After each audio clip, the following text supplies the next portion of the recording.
I'm sure with all of your heart, you still wish that your dad wouldn't have passed away. I still wish with all of my heart, the past 10 years of my life wouldn't have gone the direction that it went.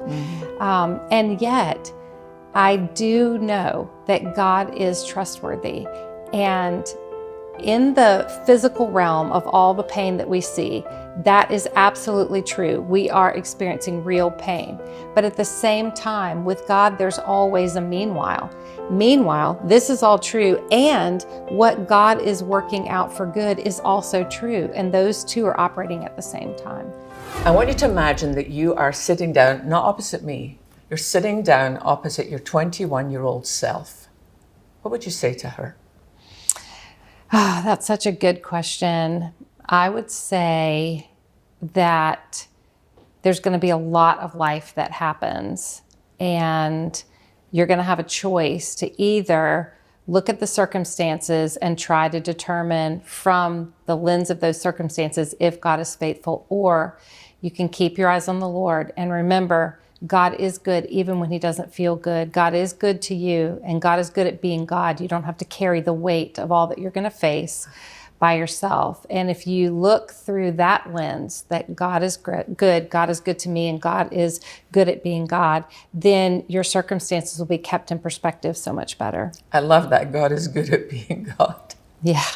That's powerful. Well, I think too many times in my life, I have tried to carry the weight of all that I'm facing, and I work my emotions into a tangled fray, and I work my fingers to the bone trying to figure it out or fix it. But, you know, some of the most powerful scriptures that I've clung to, especially the past 10 years, come from Mark chapter 14.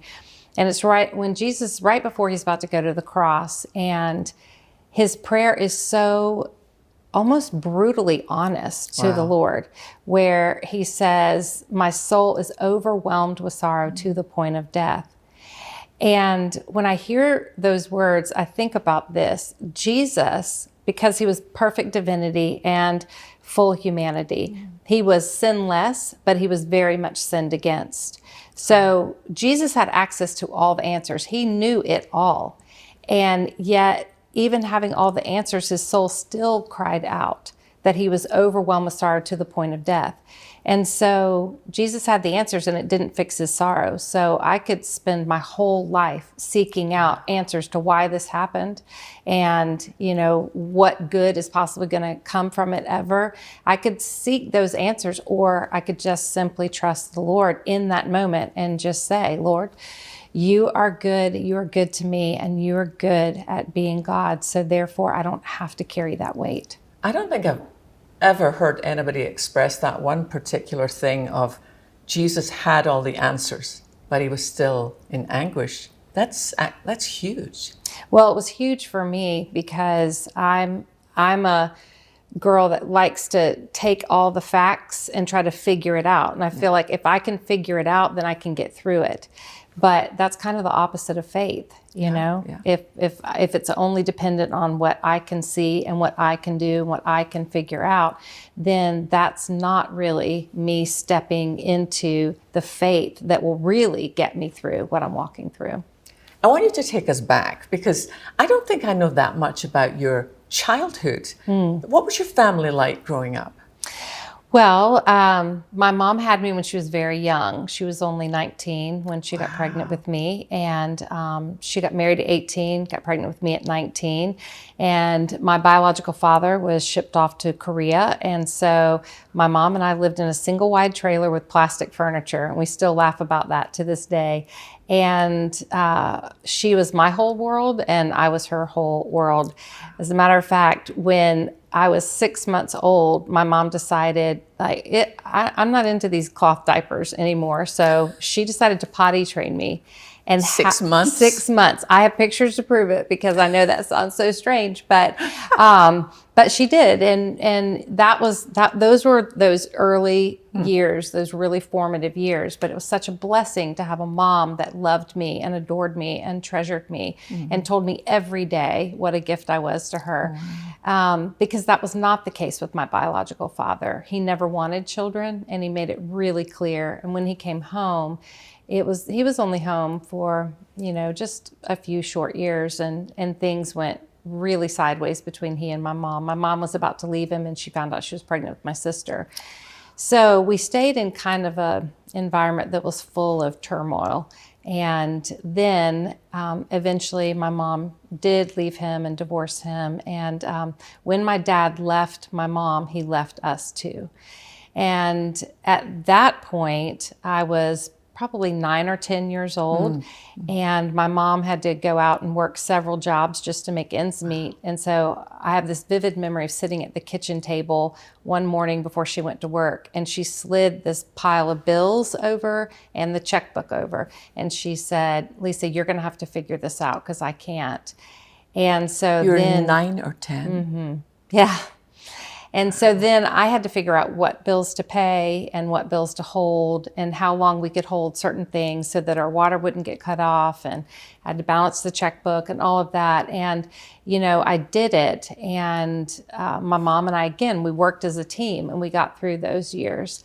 Then later in middle school, my mom remarried a wonderful man, and he really became a father figure to us. And then they started having more children. And so I had my sister, they had my sister Sarah. My mom went into labor with my sister Sarah on my 15th birthday. Wow. And then she had my sister Haley when I was 18. And Haley was just like my baby. And she was very, very precious to me. But tragically, when I went off to college at 16 months, Haley got really, really sick and passed away. And it was one of those seasons where I thought that I could make a deal with God. If you'll just save Haley, then I promise you, I will love you, I'll serve you. But in my mind, that meant I'll follow your rules. And so I felt like I had kept up my end of the bargain, but God did not. And so I turned my back on God and just said, forget it. I'm not doing life your way. And so college was full of ups and downs. Even when I graduated college, I just kept trying to seek happiness my own way. And eventually I found a guy that said that he loved me and kind of said all the things that my biological father never did. Yeah. And we were dating, and then I found out I was pregnant. And my mom was still going through so much grief over losing Haley. And I was terrified that I can imagine.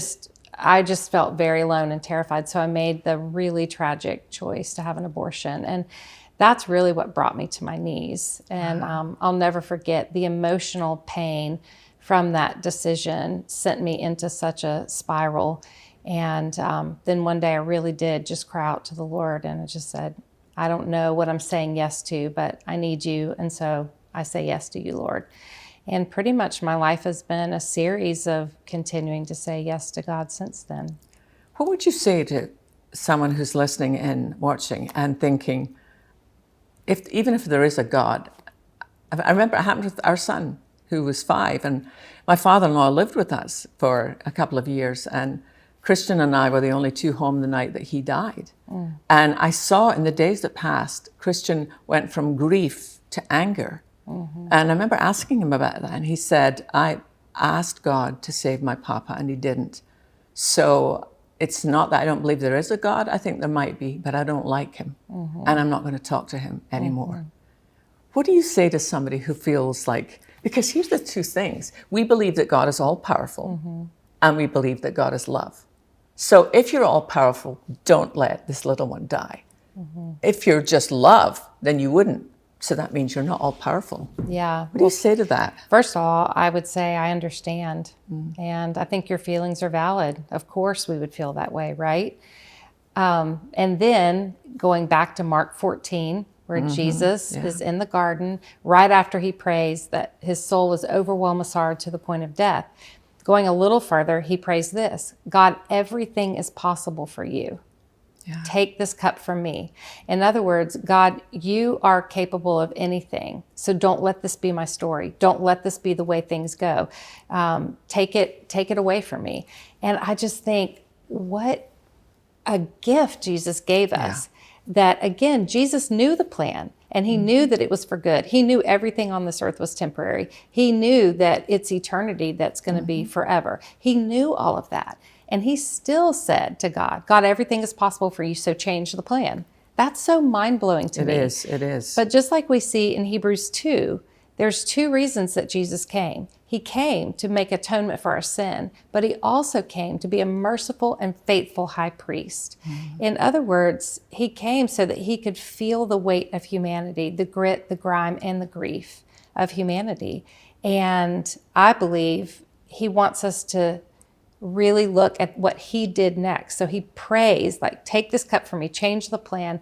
Don't make this be the way the story goes. Just like I'm sure Christian prayed over your father. And I prayed over so many circumstances in my life. I don't want this to be the way my story goes. But then Jesus utters these 9 earth-shaking, hell-shattering, demon-quaking words. Yet not what I will, but what you will, God. And so often in my morning prayers, I will pray, God, you are good. God, you are good to me. And God, you are good at being God. And right behind that, I say, after I make all my suggestions, we have so many suggestions. And I honestly think some of my suggestions are really, really good. Yes. Knowing you, I'm sure they are. But I have a moment where I sit with the Lord and I say, okay, all of that. And I'm going to trade my will for thy will because I'm so confident you will, God. And I don't have to see how it's going to work out. And I don't have to know all of the answers. I'm sure with all of your heart, you still wish that your dad wouldn't have passed away. I still wish with all of my heart, the past 10 years of my life wouldn't have gone the direction that it went. And yet, I do know that God is trustworthy. And in the physical realm of all the pain that we see, that is absolutely true. We are experiencing real pain. But at the same time, with God, there's always a meanwhile. Meanwhile, this is all true, and what God is working out for good is also true, and those two are operating at the same time.